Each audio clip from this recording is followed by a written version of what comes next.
Meus irmãos, eu vos saúdo com a paz do Senhor. Grato a Deus por essa manhã, por essa oportunidade de estar convosco. Grato ao pastor, presidente desta convenção, que preside esse trabalho, pastor Nelson. Obrigado pela oportunidade de estar mais uma vez aqui em Rondônia, revendo alguns amigos, pastor Sadraque, que Deus abençoe o senhor, sua casa, a igreja. Dizer aos irmãos que aqui chegamos para cumprir o propósito, olhar a palavra, examinar a palavra e buscarmos a nossa porção, e já temos nessa manhã recebido através do pastor Silas. Quero convidá-los para a leitura da palavra de Deus. Vamos à carta de Paulo aos Romanos,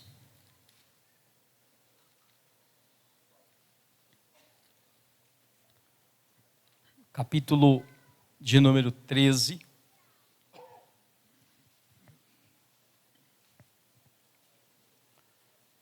Nos diz o texto sagrado. Eu vou ler apenas 3 versículos aqui, o 1, o 2 e o 7. Toda alma esteja sujeita às autoridades superiores, porque não há autoridade que não venha de Deus. E as autoridades que há foram ordenadas por Deus. Por isso, quem resiste à autoridade, resiste à ordenação de Deus. E os que resistem, trarão sobre si mesmo a condenação. Versículo 7.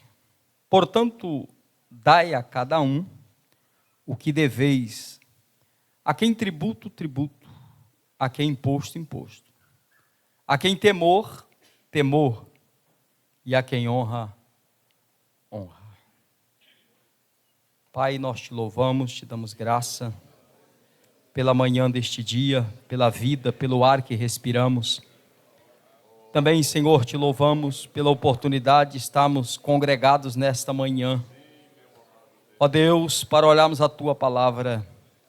Graça te damos, Senhor, por tudo que o Senhor já fez por nós. Segue-nos agora, pelo teu Espírito nesta manhã. Convence-nos, Senhor, através da tua palavra. Eterno é o que nós te pedimos, no nome de Jesus. Tomai assento, irmãos. Meus irmãos, nem todos aqui me conhecem, mas eu sou pastor no estado de São Paulo, mais especificamente em Vila Bela, fica na Grande São Paulo, presidindo um campo eclesiástico ali há 20 anos. A nossa igreja ali completou agora 65 anos. Eu já sou pastor no campo há 32 anos, mas presidindo há 20 anos. E de alguns anos para cá, eu tenho cooperado com alguns pastores, com alguns líderes, no trabalho de ensino. Tenho um filho que é pastor, nos auxilia lá no campo e nos facilita a possibilidade de cooperar com pastores. E no ano de 2008, eu estava fora do Brasil, numa conferência, e Deus me deu uma palavra profética ali naquele dia, dizendo que me daria no Brasil um ministério para auxiliar líderes. Confesso aos irmãos que de pronto eu não entendi muito bem, mas voltando ao Brasil, passados-se alguns anos, estou falando do ano de 2008, alguns temas subiu ao meu coração. Entre eles, o tema que vamos abordar, autoridade espiritual, finança, que é um dos assuntos que nós militamos, abordando a prosperidade à luz da Bíblia, fazendo um contraponto sobre a falsa teologia da prosperidade. Depois eu fui entender que esses 2 temas, tanto autoridade como finança, todo pastor ministra, mas todo pastor tem dificuldade de abordar esse tema de uma certa forma. Por quê? Porque dá a entender que o pastor está legislando em causa própria. Se ele vai falar de finanças, o pastor só fala de dinheiro. Se ele vai falar de autoridades, não, o pastor quer mandar em tudo. Então o pastor sempre dá um paliativo nesse assunto e acaba não se aprofundando, ainda que ele tenha conhecimento profundo, porque ele fica um tanto que receoso acerca disso. Para um itinerante que não tem o conhecimento do pós-púlpito, dos bastidores da igreja, também fica difícil de abordar um tema que ele não militou nele. E Deus, então, me deu essa graça e eu tenho cooperado. Mas eu quero, nessa manhã, chamá-los, então, para uma reflexão nesse tema. Nós temos aí a apostila, eu também preparei aqui alguns slides, e nós vamos trabalhar paralelamente a isso. Mas, em primeiro lugar, na introdução, é bom lembrarmos que Paulo é o autor da epístola aos Romanos. Romanos é conhecida como a epístola mais teológica de todas as epístolas que Paulo escreveu, dado a profundidade dos assuntos que Paulo aborda aqui. Por Romanos, os pais da igreja, muitos deles se converteram lendo a epístola aos Romanos. Mas quando chega no capítulo 13, especialmente do verso 1 ao versículo de número 7, Paulo está respondendo um questionamento da igreja de Roma. Embora Paulo não esteve presente em Roma como missionário, Paulo não esteve presente em Roma como pastor daquela igreja, mas Paulo era, de fato, informado de tudo o que ocorria ali através da comunicação dos irmãos que lá estavam. E aqui há um questionamento que Paulo vai responder. Qual questionamento? Paulo, é lícito nós nos submetermos às autoridades superiores? Obviamente, eles estavam se referindo às autoridades constituídas na cidade de Roma. Logo, eles estavam falando sobre os imperadores, sobre os Césares da época. Aqui, nesse episódio da Epístola aos Romanos, a perseguição ainda não estava sobre a igreja de forma direta, mas a igreja de Roma já sabia do procedimento, do comportamento dos homens que governavam a cidade. Então a preocupação era: Paulo, nós como igreja devemos pagar tributo a esses homens? Devemos reconhecer a autoridade deles? Eles são maus, devemos obedecê-los? E quando Paulo vai, meus irmãos, responder esse questionamento, com a graça, com a sabedoria que lhe era peculiar, dada a experiência pessoal com Cristo, a qual ele relata lá em Gálatas, que ele teve a oportunidade de ficar pessoalmente recebendo essas revelações, Paulo então usa aqui dessa experiência com Deus e nos traz uma revelação do que é, de fato, a autoridade, como essa autoridade se revela, como é que essa autoridade se aplica, quais são as implicações em rompimento com a autoridade e quais são as obrigações que eu tenho com a autoridade. É dentro deste preâmbulo que nós vamos olhar o texto, interpretar o texto e aplicar o texto. Esse é o propósito desse assunto. Logo então, Paulo já usa no versículo 1, irmãos, uma palavra no grego para definir autoridade com duas conotações. Você tem aí na sua apostila, Paulo usando a palavra axousia no singular e também no plural. Então vejamos o texto só para nós entendermos isso aí no versículo 1. Olha o que disse Paulo: toda alma esteja sujeita às autoridades, plural. O que Paulo está falando aqui? Paulo está falando aqui de autoridades, ou seja, de autoridades delegadas. Paulo está falando de pessoas. Então veja que Paulo diz: toda a alma esteja sujeita às autoridades constituídas. E aí ele vai explicar o porquê. Olha o que ele vai dizer na sequência: as autoridades superiores, porque não há autoridade, agora não tem plural. Paulo agora está falando do conceito de autoridade. Quando ele diz autoridade no singular, ele está dizendo o que é autoridade. Ele vai mostrar agora a essência da autoridade. Olha o que ele vai dizer: porque não há autoridade que não venha de Deus. O que é que Paulo está dizendo? Que toda autoridade constituída vem de Deus? Não, não é isso que Paulo está dizendo. O que Paulo está nos ensinando é que o princípio de autoridade é divino, é de Deus. Agora, nem sempre quem ocupa essa autoridade, quem exerce essa autoridade, é de Deus. E aqui dá um contraponto. Espera aí, pastor, o senhor está dizendo que um princípio que é de Deus pode ser usado por alguém que não é de Deus? Ora, não só nesse contexto aqui, mas é o que mais acontece. Nós precisamos discernir que doutrina que gera conduta nos prepara para cima, para o céu. Princípios nos regem na terra. Significa que eu posso ser bom de doutrina, ir para o céu e viver complicado aqui na terra em muitas áreas da minha vida. Por quê? Porque os princípios me regem aqui. Então há ímpio cumprindo o princípio e há justo quebrando o princípio.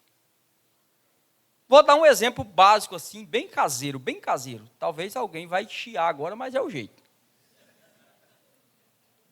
Você tem ímpio morrendo com 100 anos e justo com 50, 60 descendo. Não, pastor, foi a vontade de Deus. Não, é que o justo picou o pé nos princípios, comia desordenadamente, vivia uma vida desregrada, não cuidava da saúde. E o ímpio? O ímpio leva o negócio da ponta do lápis. Está entendendo, irmão? Se exercita, come adequadamente, é um princípio. Ele respeitou limites. Ele respeitou limites. É só um exemplo. Então veja que, quando Paulo diz autoridade, Paulo está falando do princípio. Paulo está dizendo que fora Deus, nem no céu, nem na terra, nem embaixo dela, ninguém possui autoridade. Ninguém é dono de autoridade. Ninguém se autodenomina autoridade. Mas, ele disse, e as autoridades, ele volta a palavra no plural aí, axousias. É a palavra no grego para definir autoridades como governo. Mas ele vai dizer, mas as autoridades que há foram ordenadas por Deus. Em alguma das traduções diz delegadas, que é o mesmo sentido da palavra. Então veja a diferença que Paulo constitui. Autoridade como um princípio e autoridades, aí no plural, como alguém que usa esse princípio, que exerce esse princípio. Então, qual a definição de Paulo? Deus é o único detentor de toda a autoridade. Fora ele não existe ninguém que possui. Repito, nem no céu, nem na terra, nem embaixo dela. Agora, em seguida, Paulo diz, tem um detalhe. Esse Deus que é detentor de toda a autoridade, ele delega a sua autoridade. Ele ordena a sua autoridade. Então, veja que a definição, em primeiro lugar, é que a autoridade não significa uma pessoa, ou não é uma pessoa, mas a autoridade está sobre pessoas, ou está em pessoas. E qual o propósito? Você tem isso aí na sua apostila. Qual o propósito dessa autoridade? Nós vemos que a autoridade, então, é um princípio divino. Mas qual é o propósito? A autoridade é um princípio divino pelo qual Deus governa e sustenta todas as coisas. Então veja a definição que está aí na sua tela. A autoridade é um princípio divino para Deus exercer governo. Logo então, aonde há um governo, há um princípio divino, que é o quê? Autoridade para. Então veja que o propósito de Deus em estabelecer a sua autoridade é sempre o mesmo, sempre para que haja governo. E ele estabelece isso, veja, em 3 esferas: mundo espiritual, autoridade delegada por Deus. A quem? Aos anjos. Na natureza, autoridade delegada por Deus. A quem?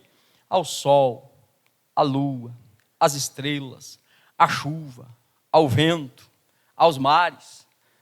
Jó diz que ele estabelece limites, Salomão segue na mesma linha. Quando Deus reestabelece a terra, qual foi a ordem que ele deu? Estabelece o sol para governar de dia, a lua para governar à noite, tudo dentro do seu tempo, tudo dentro do seu propósito. Mas no mundo físico, que é o nosso contexto, Deus também delega a sua autoridade. Agora, aqui há um detalhe no mundo físico. Por quê? Porque se a autoridade é um princípio de governo, logo então, nós precisamos entender que na terra, no mundo físico, aonde há um governo, ali há um princípio de autoridade estabelecido. Aonde há um governo, ali há um princípio de autoridade estabelecido. Segundo, não existe governo que não seja estabelecido por um princípio divino. Porque aonde tem um governo, tem autoridade. E aí você começa a relacionar a autoridade com a pessoa que ocupa a autoridade. E isso gera um problemão. Por quê? Porque eu procuro me simpatizar com a pessoa para definir a submissão a essa autoridade. E não funciona assim. Desde o princípio, quando Deus estabelece a autoridade do mundo físico, Deus só pode estabelecer essa autoridade através do ser humano. E por quê? Porque veja que o Salmo 115, versículo 16, a Bíblia diz: os céus são os céus do Senhor, mas a terra deu Deus aos filhos dos homens. Em Gênesis 1, 28, o que nós encontramos ali? Nós encontramos Deus delegando autoridade ao homem na terra. E veja que está no plural. A Bíblia diz: e Deus os abençoou. E disse: frutificai, multiplicai, sujeitai, dominai. Esses 4 princípios Deus entregou ao ser humano. Na terra, só ser humano pode exercer governo. Só ser humano pode exercer autoridade. Por isso que tudo que Deus faz na terra, Deus faz via homem. A terra não é morada de Deus. A terra também não é morada do diabo. Ambos são espíritos. João 4, de 25 a 27, Jesus responde à samaritana. Quando ela pergunta aonde devemos adorar, Jesus disse: os verdadeiros adoradores adorarão o Pai em espírito e em verdade. Porque o Pai é espírito. Então veja, esse Deus que é espírito, ele só atua na terra através da sua autoridade estabelecida. Então quem é que governa todas as coisas na terra? Deus. Mas através de quem? Através do homem que ele estabeleceu em autoridade na terra. Isso é tão melindroso para olharmos assim, que quando o homem pecou e Deus estabeleceu o plano de redenção, ele não violou essa palavra, ele não quebrou esse princípio. Quando Deus precisou vir à terra para resolver o problema do pecado, ele deixou bem claro em João 10, Jesus disse: eu sou o bom pastor. O bom pastor é aquele que entra pela porta das ovelhas. Qual é a porta que Jesus estava se referindo? Jesus estava falando do nascimento, da introdução no mundo físico. Jesus, quando vem, ele se faz homem, diz a Bíblia, o verbo se fez carne. Por quê? Porque Deus só podia agir aqui como homem e não como Deus. Por isso ele é 100% homem, 100% Deus, para não violar essa palavra. Deus se fez homem e habitou entre nós. Porque tudo que Deus faz na terra faz via homem. Então veja que a autoridade não é uma pessoa. A autoridade é Deus governando através da pessoa. E por que governo é um princípio divino, irmão? Porque veja, o propósito do governo é estabelecer visão, é estabelecer direção. E aí tem um detalhe e um versículo que muitas vezes eu ouço até pregação acerca disso, e nós precisamos pautá-lo. Provérbios 29, 18, a Bíblia diz: não havendo profecia, o povo se corrompe. O que é a palavra profecia ali? Ali não é dom de profecia. A palavra profecia ali não é o ofício profético do Antigo Testamento. A palavra profecia ali é visão. Corromper é dispersar. O que é que Salomão está dizendo? Se não houver uma visão, o povo se dispersa. Ou seja, emprega força em visões alternativas. Logo, se não há governo, não há quem aponta um caminho. Não há quem mostre uma direção a ser seguida. E se não tem um caminho a ser seguido, quem está perdido, qualquer caminho serve. Então esse é o propósito. Eu estabeleço o governo, para que esse governo estabeleça uma visão, e para que todos sejam convergidos a esta visão do governo. Porque se isso for contrário, um puxa para a esquerda, outro puxa para a direita, logo então as forças são empregadas de forma dividida. Então veja que o propósito de Deus é estabelecer governo, para que esse governo estabeleça uma visão, e esta visão possa convergir a todos, através desse governo, para o mesmo propósito. Logo o nome disso é unidade. E unidade, meus irmãos, automaticamente libera um segundo princípio divino, que é o Salmo 133. Ó, quão bom e quão suave é, que os irmãos o quê? Agora, olha o que ele diz. Porque ali o Senhor, ele não pede não, ele ordena. Ele dá uma ordem para quem? Para a bênção e para a vida. Ele diz: ó, benção, vai para ali. Ali aonde? Ali onde tem unidade. Ô vida, vai para ali. Ali aonde? Ali onde tem unidade. Então não adianta fazer campanha para unidade, não adianta jejuar para a bênção, não adianta fazer campanha. Os pastores vão fazer uma campanha de 7 quinta-feira da bênção. Não precisa fazer essa campanha não, irmão. Basta estar unido, a bênção já vem automaticamente. Agora veja que não é uma bênção no contra-gota. Eu desculpe, mas eu não concordo com esse negócio de culto de bênção, irmão. Olha, quinta-feira vai ser o culto da bênção. Não, lá é na quarta. Lá quarta é o culto da bênção. Para mim, culto da bênção é de manhã, de tarde, de noite. Reuniu, a bênção está ali. Reuniu, a bênção está ali.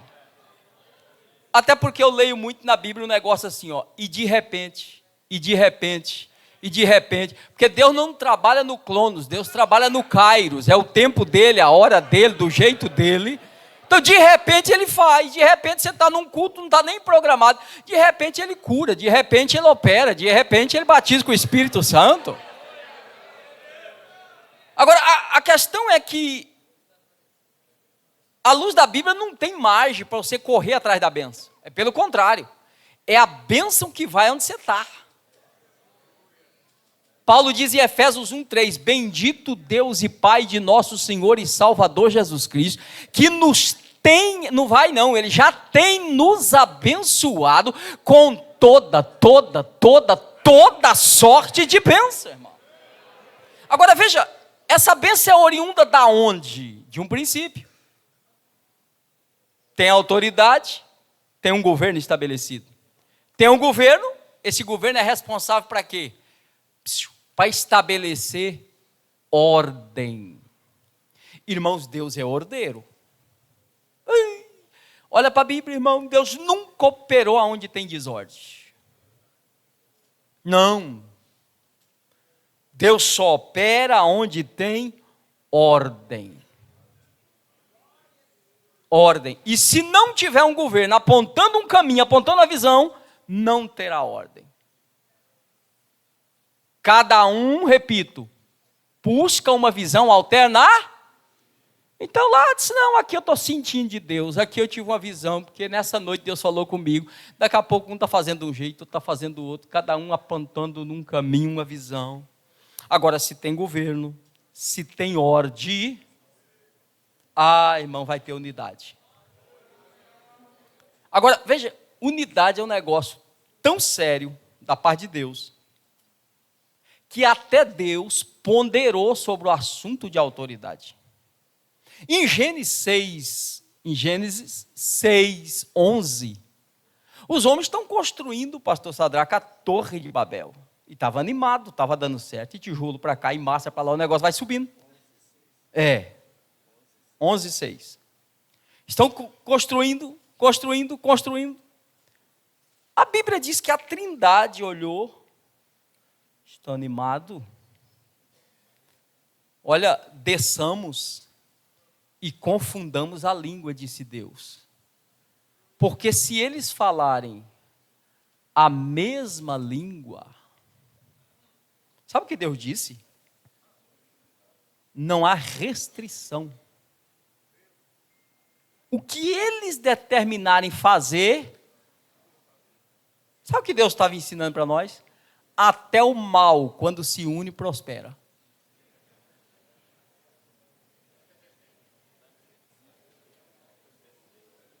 Vou repetir isso, olha o princípio estabelecido. Até o mal, quando tem comando, quando tem unidade, até o mal. E você sabe por que até o mal prospera? Porque é um princípio e Deus não quebra os princípios que Ele mesmo estabeleceu. Então veja que o nosso problema como igreja agora, irmão, já começando a aplicar no nosso contexto, nunca foi da porta para fora. O nosso problema é da porta para dentro. Porque se nós tivermos unidade da porta para dentro, pastor, mas aqui na minha cidade, o senhor não está entendendo, é que aqui nessa cidade tem um principado chamado fulano de tal, dá até o nome dele. É por isso que não vai, não é não, irmão, não é não.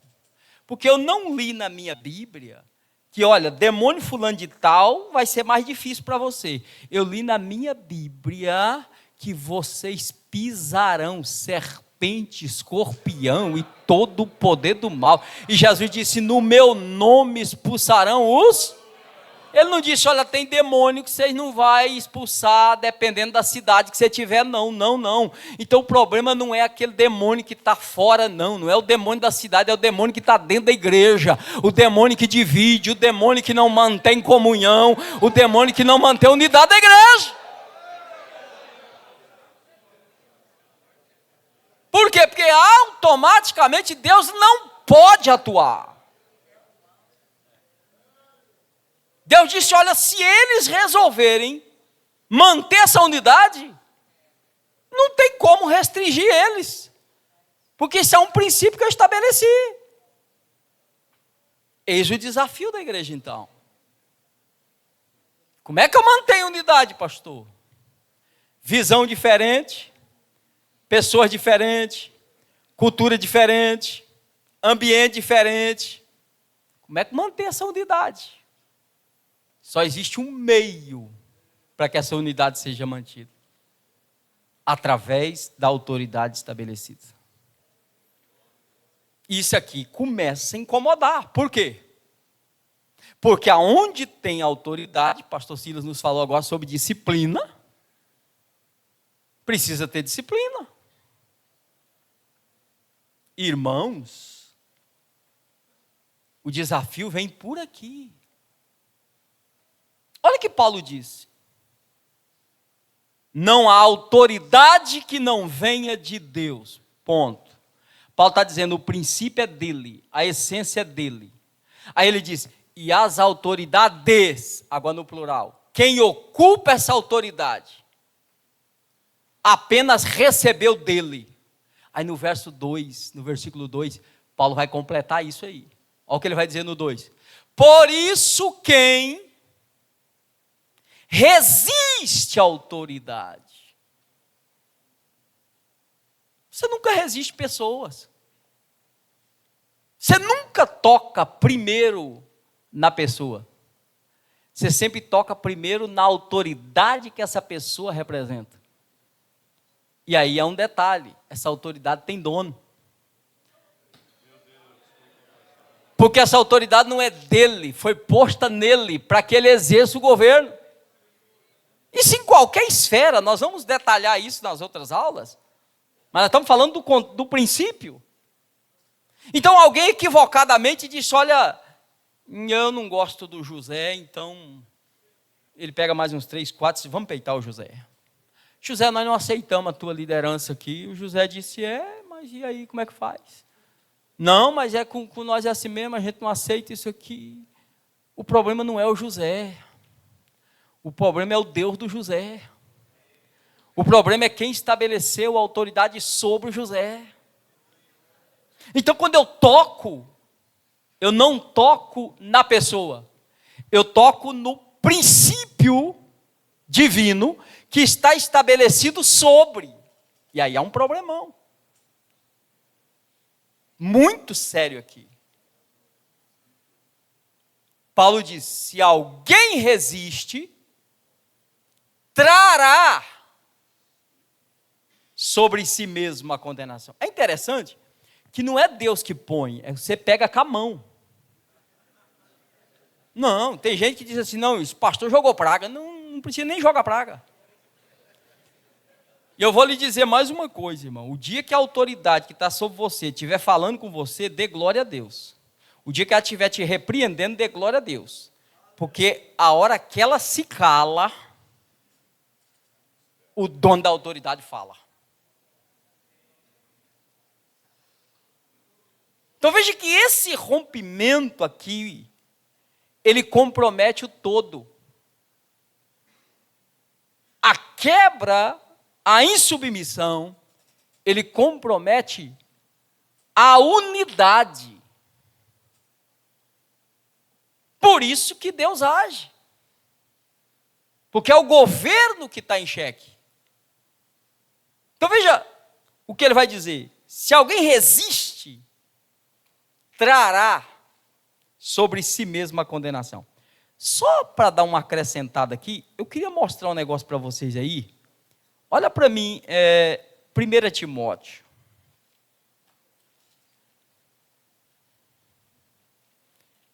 Capítulo de número 3, o versículo 7.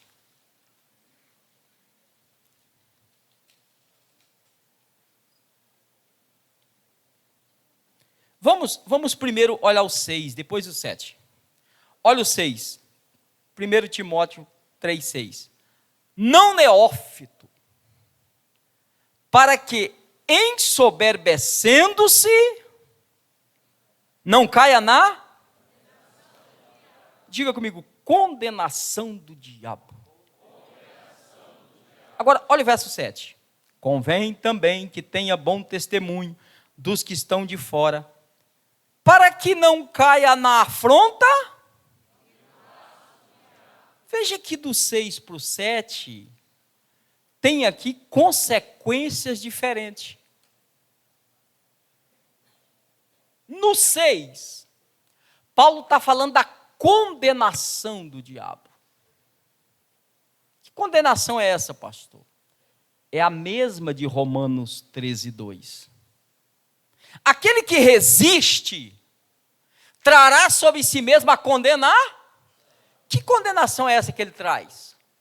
A mesma condenação que nós vamos ver quando entrarmos em quebra de autoridade, que está aí na sua apostila, lá de Ezequiel 28.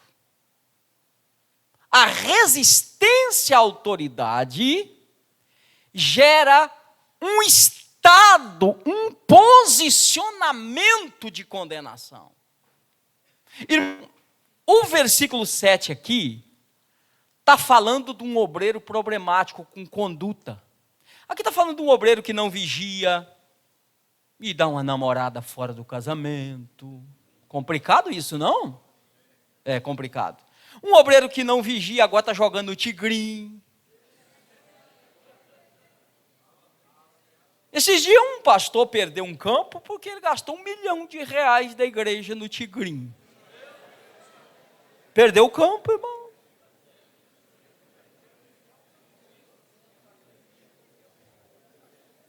Mas é complicado o tigrinho, sim ou não? Complicado. O que mais a gente poderia colocar nesse versículo 7 aí? Estou falando de conduta moral. E bebeu umas cachaças, ficou complicado. É ruim demais esse versículo 7, sim ou não? Mas o versículo 7 ainda dá para ajeitar ele. Pastor, mas adulterou. Eu ia dizer um negócio aqui, mas não vou dizer não, porque... Mas dá para ir para o céu, pronto. As outras coisas aqui embaixo é mais complicado, irmão. Mas no céu ainda entra. Pastor, mas teve um problema de bebida, sim, mas está liberto, vamos ajeitar ele, vamos orar por ele, vamos restaurar ele. Mas o 6 não tem jeito mais não. O 6 é transitado e julgado. Não cabe mais recurso, não tem mais nem habeas corpus, nada solta mais aqui. O 6, ele caiu na condenação. Por quê? Porque o 6 é antecedido da mesma motivação de Lúcifer. Ele diz assim, para que sendo neófito, não se ensoberbeça. Quer dizer, irmão, que a soberba, ela supera qualquer conduta. Porque enquanto a conduta te leva no externo, a soberba está no interno. Há possibilidade de colocar 28:19 de Ezequiel na tela, só para a gente...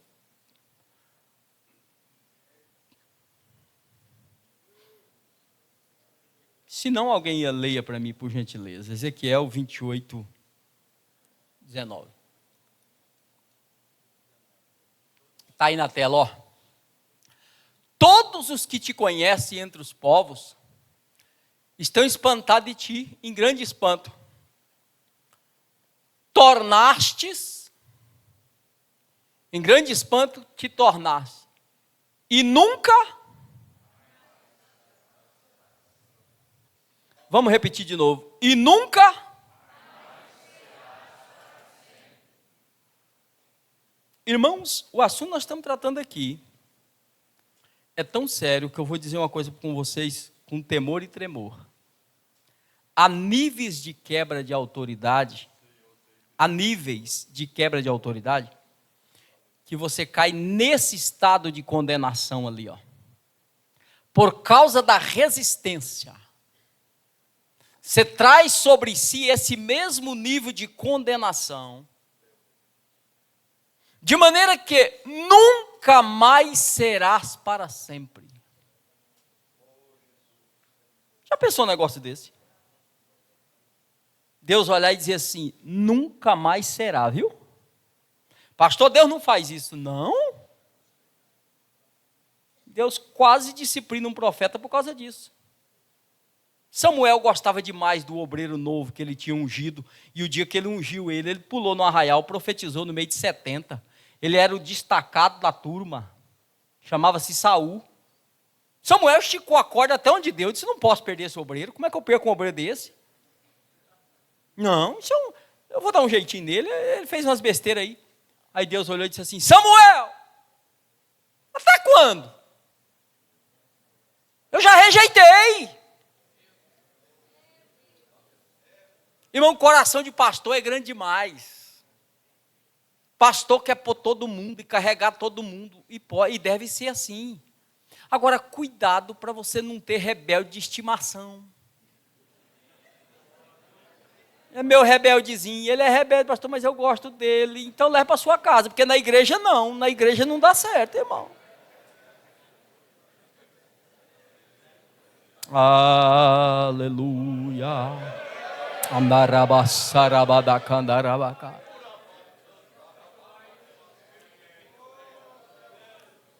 Veja, eu estou falando de níveis, nós vamos nos aprofundar nisso depois, mas eu estou falando que há possibilidade. Irmão, olha o que Paulo está dizendo.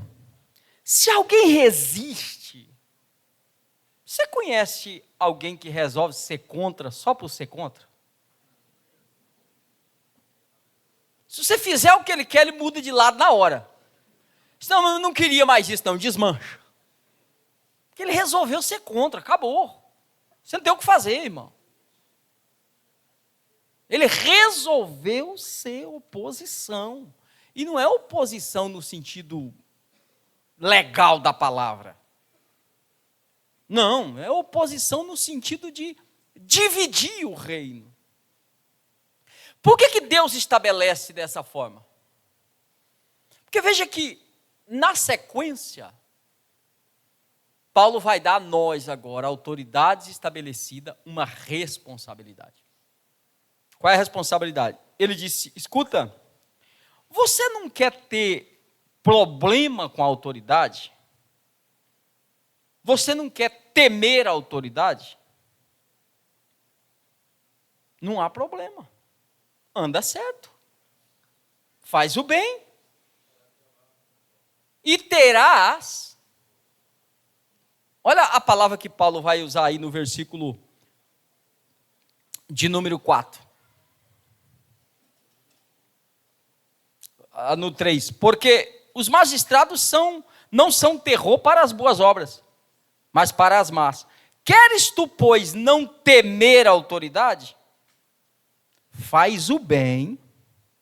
E aí tem uma palavrinha interessante aí. E terás louvor dela. Essa palavra louvor quer dizer favor. Favor. E aí, olha o que é interessante aqui. Que esse favor, de novo, olha como é que Paulo está usando a palavra autoridade. Quando ele usa a palavra magistrados, está no plural. Paulo está falando do lugar aonde a autoridade está estabelecida. Repito, não é uma pessoa. É o princípio que está sobre.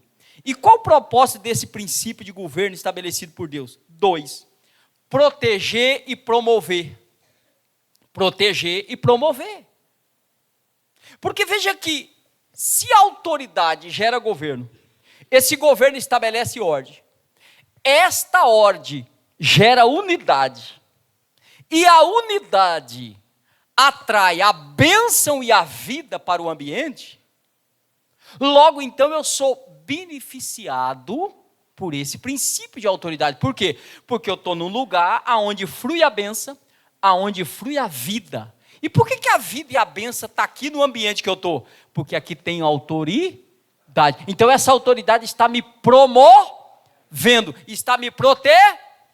Agora, olha a responsabilidade daquele que recebeu o privilégio de ser uma autoridade delegada por Deus, de representar essa autoridade. Paulo diz, ela não traz em vão a espada. Então veja, toda autoridade, ela traz consigo uma espada. Para quê, pastor? Essa espada é a espada da disciplina. Para manter a ordem no ambiente. Para manter o ambiente sobre o domínio da autoridade. Para que serve a espada? De vez em quando tem uns que atravessam um pouquinho, você espada nele. Corta ele aqui, corta ali. Por quê? Você e eu, aquele que representa a autoridade, suporta muita coisa. Mas o problema não somos nós. O problema é o mal causado pelaquele que está rompendo unidade. Se você não corta ele, ele vai prejudicar o todo. O que a Bíblia diz? Lança fora escarnecedor e cessa a... Paulo disse, repreende uma vez, repreende duas, se não tiver jeito, lança fora também. Então qual o propósito da espada? O propósito é disciplina. Porque veja que no mundo contextualizado hoje, irmãos, nós queremos trabalhar com a pluralidade. Então você tem um ambiente só, onde as pessoas tentam implantar 2 governos, 3 governos, 4 governos, e não funciona assim. Por quê? Porque é só um Deus que governa. E esse Deus que governa, ele não estabelece 2 autoridades, 3 autoridades, 4 autoridades no mesmo ambiente. Por quê? Porque é um governo, é uma visão. Então não pode ter 2 visões, 3 visões, 4 visões. Por quê? Porque uma visão dentro de outra visão gera divisão. E aí começa um negócio complicado. Por quê? Não, pastor, mas espera aí. Eu não posso então ter visão da obra? Depende do nível que você está. Da obra, não. Você pode ter visão na obra. Vou explicar isso. Você é um pastor auxiliar, por exemplo. Tem lá o seu presidente. Ele preside o campo. Imagine você chegando e o seu presidente disse, olha, irmão, nós temos uma visão. Que foi? Todos nós vamos para a escola bíblica lá em Cacoal. Aí você é um pastor auxiliar, disse, não, pastor, mas eu acho que não tem necessidade de irmos até Cacoal. É longe, vai ter despesa. Na minha visão, a gente deveria aproveitar e fazer a nossa escola bíblica aqui. Vamos fazer aqui mesmo, não precisa, para que isso lá? Aqui a gente aproveita melhor, dá para envolver todo mundo, então vamos fazer a nossa aqui. Não tem problema, se for o caso a gente pega os mesmos temas lá, mas a gente faz a nossa aqui. Aí o pastor dele disse, não, mas nós temos que fazer lá. Tem que ser lá, porque o pastor convocou. Ah, mas o pastor convocou, mas também não precisa atender tudo quanto é convocação. Não é bem assim, não. Eu até acho que não precisava nem ser nessa data. Irmão, a gente acha muita coisa. Agora, eu vou dar um exemplo. A minha visão, aonde eu coopero, não é imposição, é participação. É sugestão. O problema é que quando recebe um não, fica igual os meninozinhos criados com vó, já sai bicudo. Porque nada do que eu falo ninguém escuta. escuta, irmão, só não obedece. Vou dar um exemplo de como isso destoa. A Bíblia diz que os moços de Eliseu, em 2 Reis 6, chegaram para ele e disseram assim: olha, o lugar que nós estamos congregando está estreito. E a gente queria aumentar a congregação. Nós estamos tão animados que já sabe aonde tem o material, já sabe onde nós vamos tirar a madeira. Até quem não tinha ferramenta já arrumou, está tudo do jeito. A gente queria só uma coisa: o Senhor nos dá a benção. Irmão, a visão não partiu de Eliseu, partiu deles. Eles estavam vendo a necessidade de aumentar a congregação.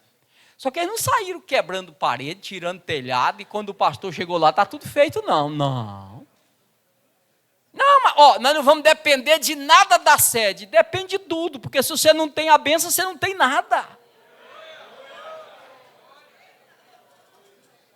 Não, mas nós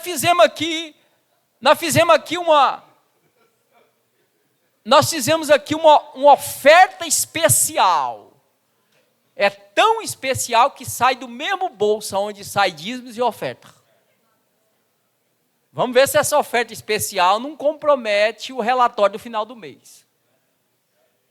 Mas tá bom, fez, está feito, beleza. Eles chegaram para Eliseu e disse: está tudo pronto. O Senhor nos libera. Eliseu disse: a proposta é boa, ok. Irmão, nenhum pastor de juízo quer segurar ninguém. Isso é o capeta que inventou esse negócio, irmão. Não, porque o pastor está me barrando. Irmão, eu não acredito em ministério que pastor barra. Não, pastor, é que estão puxando o meu tapete. E você anda em tapete? Vai para a rocha, meu amigo. Tapete é escorregadio, agora a rocha ninguém puxa, não. Fica na rocha.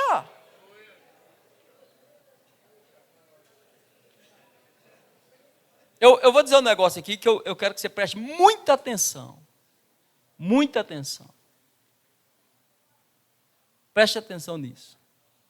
Pastor, é que no campo que eu coopero, tem uma panelinha lá. Segura isso. E você está a que distância dessa panela? Você leu comigo agora que a autoridade promove. Irmão, o poder é igual ao sol. Muito perto você queima, mas muito longe você esfria. Você fica lá, distante, todo posudo, esperando que o pastor vá lá bater continência a você. O pastor só visita a casa do irmão fulano de tal. Você já convidou ele para ir lá? O irmão fulano assa uma picanha, você dá malemar um ovo o dia que vai lá. O pastor só vai nos amiguinhos dele, é para ir para os inimigos? Seja amigo então, meu irmão. Está entendendo? Não, o camarada quer perturbar a gente o tempo todo e quer que você fique na casa dele, irmão. Ai, roubar para ser preso. Escuta, irmão. Eles disseram para Eliseu: escute, o senhor libera a gente de ir? Eliseu está liberado. Olha o que a visão faz. Quando eles vão sair, a Bíblia diz: um deles, sempre tem um que tem mais juízo que o outro. Um deles. O senhor não quer ir também? Porque quem anda certo não tem dificuldade de ser pastoreado. Olha o que diz o texto: faz o bem e terás o quê? Terá favor. Quem anda certo não tem dificuldade de apresentar relatório. Isso é muito relatório. Tem que dar relatório disso, relatório daquilo. Quem não tem o que preencher no relatório é que preocupa. Agora, quem tem muito para mostrar serviço, não sabe, rapaz, manda mais uma folha aí, que um relatório só é pouco. Chegaram a começar a trabalhar. Trabalha daqui a pouco aconteceu um acidente de percurso. Que foi o moço, obreiro novo, esqueceu, todo mundo sabe o que é cunha aqui, né? Esqueceu de pôr cunha no cabo do machado, irmão. Então o cabo estava frouxo. São os ministérios frouxos, sem cunha. Aí escapa fácil. Essa cunha fala da doutrina, da oração, é uma outra história, é um negócio mais... Mas enfim, a intenção valeu, escapou. Quando escapou, o que foi que o moço gritou? Se ele gritou, ai meu Senhor, é porque ele estava se comportando como servo. Ele tinha a quem recorrer. Ai meu Senhor. Sabe o que ele falou? Era Agora, como é que volta para a cidade sem devolver o ferro para quem emprestou? Sabe como é que ia ser o comentário? Esses obreiros do pastor Eliseu tomam emprestado e não devolve. Tinha um valor moral no ferro do machado, viu?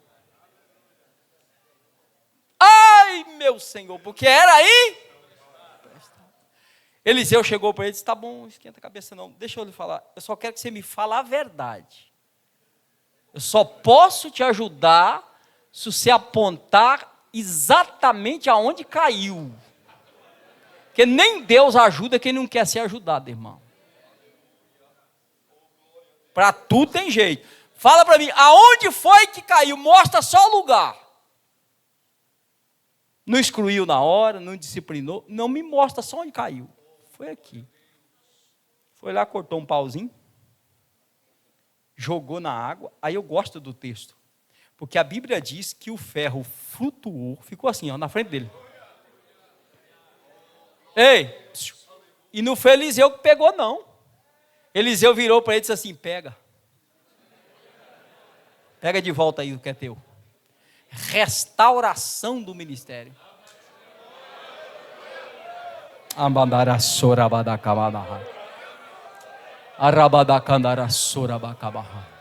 autoridade protege e promove, protege e promove, protege e promove, protege e promove, protege e promove.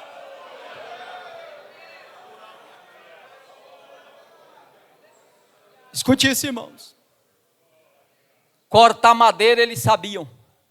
Aumentar a congregação eles sabiam. Mas fazer machado flutuar, só o líder podia. Não me interprete mal. Aqui tem um grande problema. Irmãos, autoridade é um princípio divino que ele estabelece sobre, e aonde ele coloca a sua autoridade, ele gera nela capacidade superior a qualquer um outro. Que isso, pastor? Eu vou lhe dar pelo menos um exemplo para você entender isso. Paulo diz em Efésios 4:7, porque a graça nos é dada, segundo o dom de Cristo. E aí no versículo 11 de Efésios, ele vai dizer o que é dom de Cristo. Dom de Cristo é os dons ministeriais. Sabe o que Paulo está dizendo? O Deus que te deu pastorado, vai te dar graça pro pastorado. O Deus que te deu o dom de evangelista, vai te dar graça para exercer o dom de evangelista. O Deus que te deu o dom de mestre, vai te dar graça para exercer o dom de mestre. Alguém olha e diz assim, como é que faz? Como é que suporta? Suporta por quê? Por causa da... Por isso que um obreiro que entra num ambiente que ele não tem a graça, ele é uma desgraça. Entrega uma igreja para quem não tem a graça pastoral, ele é uma desgraça na igreja. Ele não consegue pastorear, por quê? Porque não é eu, não é o irmão, é a graça de Deus sobre nós que faz fluir. Agora veja, olha o que Paulo diz aqui. Reconheça a autoridade, ele vai dizer no verso 7, reconheça a autoridade que está sobre você, no nível que ela se encontra. Se a autoridade que está sobre você, agora Paulo vai trazer a autoridade como contexto. Paulo agora vai fugir da resposta para as autoridades local, e ele vai agora mostrar a autoridade ampla. Ele diz, pague a autoridade que que está sobre você. Quer dizer que eu tenho uma dívida com a autoridade que está sobre mim. Paulo disse, se ela merece tributo, tribute ela. Se ela merece temor, tema ela. Se ela merece honra, pague a honra a ela. Está entendendo, irmão? Por que isso? Nós vamos olhar com mais detalhe, mas deixa eu só lembrá-los. Quando Miriam e Arão falou contra Moisés, a Bíblia diz assim, e o Senhor ouviu. Veja que o problema de Miriam e Arão foi simples. Eles arrumaram aquele negócio da mulher, mas não tinha nada a ver com aquele negócio da mulher. Moisés já era casado há muito tempo. Porque quando você quer arrumar problema, você fica caçando pelo em ovo. Arruma uma lupa para caçar defeito no seu pastor. Você não precisa nem de lupa. Se você olhar de olho nu, você vai ver um monte de defeito. Porque é ser humano. Mas não, caçar um defeito para igualar Moisés.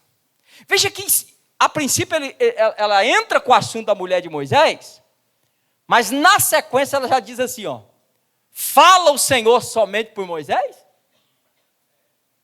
Não fala também por nós? Estava dizendo o seguinte, Arão, eu e você somos profetas tão quanto Moisés.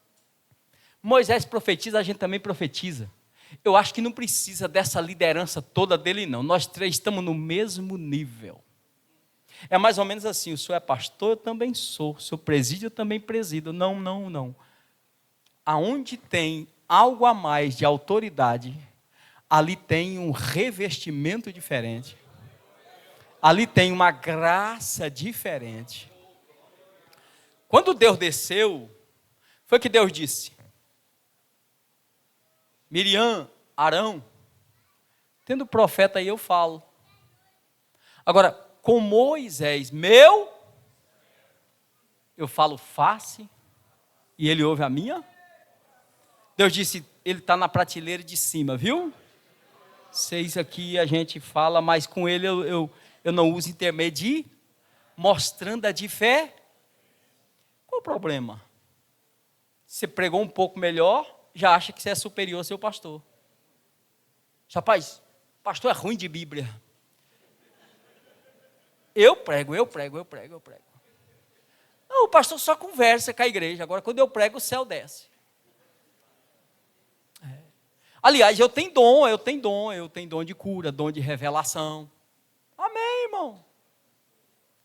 O problema é que uma palavra do seu pastor conserta e desconcerta muita coisa. Pastor José Leôncio, de saudosa memória lá do Pernambuco, dia de domingo ele não ficava no Templo Central. Ele visitava no mínimo 5, 6 igrejas. Só para fazer o quê? A hora que chegava, ele fazia uma oração e fazia um apelo. Não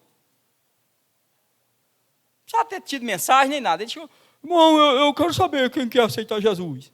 Aí, daqui a pouco, o povo vinha chorando, gritando. E ele, tá bom, eu vou embora. Aí, largava aquele povo, ia embora. Aí o pessoal disse, rapaz, o que foi que aconteceu? Aí o pregador continuava, depois de pregar, fazia um apelo, ninguém aceitava nada. Está entendendo, irmão? Isso é um mistério.